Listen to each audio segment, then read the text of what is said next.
اعوذ باللہ من الشیطان الرجیم، بسم اللہ الرحمن الرحیم۔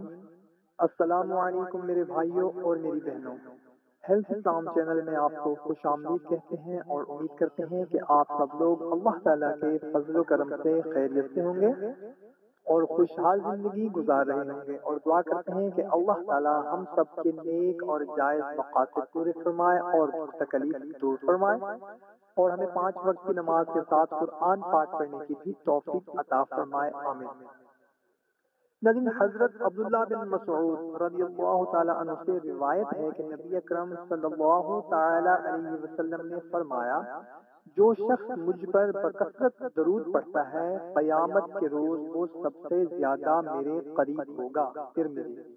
سبحان اللہ۔ تو آئے ناظرین، حصول برکت کے لیے ایک دفعہ ہم بھی آپ نبی کریم صلی اللہ علیہ وسلم کی بارگاہ میں درود پاک کا نذرانہ پیش کرتے ہیں۔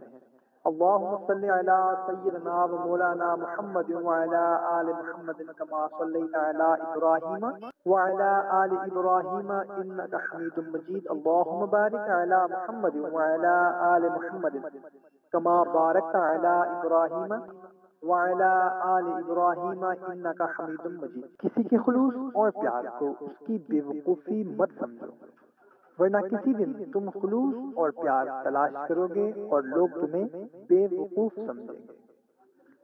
دوستی اور محبت ان سے کرو جو نبھانا جانتے ہیں، نفرت ان سے کرو جو بھلانا جانتے ہیں، اور غصہ ان سے کرو جو منانا جانتے ہیں۔ اگر کوئی تم سے ناراض ہے اور اسے اس بات کا غرور ہے کہ تم اسے منا لو گے، تو اس کے غرور کو ٹوٹنے مت دینا۔ جو تمہیں خوشی میں یاد آئے سمجھو تم اس سے محبت کرتے ہو، اور جو تمہیں غم میں یاد آئے تو سمجھو وہ تم سے محبت کرتا ہے۔ ایسے شخص کو کبھی مت گوانا جس کے دل میں تمہارے لیے محبت، فکر، عزت اور چاہت ہو۔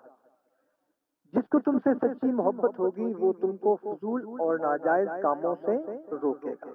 محبت سب سے کرو لیکن اس سے اور بھی زیادہ کرو جس کے دل میں تمہارے لیے تم سے بھی زیادہ محبت ہے۔ جس سے محبت کی جائے اس سے مقابلہ نہیں کیا جاتا۔ کسی کو پا لینا محبت نہیں، بلکہ کسی کے دل میں جگہ بنا لینا محبت ہے۔ محبت کی پہلی شرط عزت ہے، اور جو عزت نہیں دے سکتا وہ سچا پیار بھی نہیں دے سکتا۔ تو ناظرین، اگر ویڈیو اچھی لگی تو اس کو شیئر ضرور کیا کریں، کیونکہ اچھی بات کو شیئر کرنا صدقہ جاریہ ہے۔ ہمیں دے اجازت، ملتے ہیں نیکسٹ ویڈیو میں۔ اللہ حافظ۔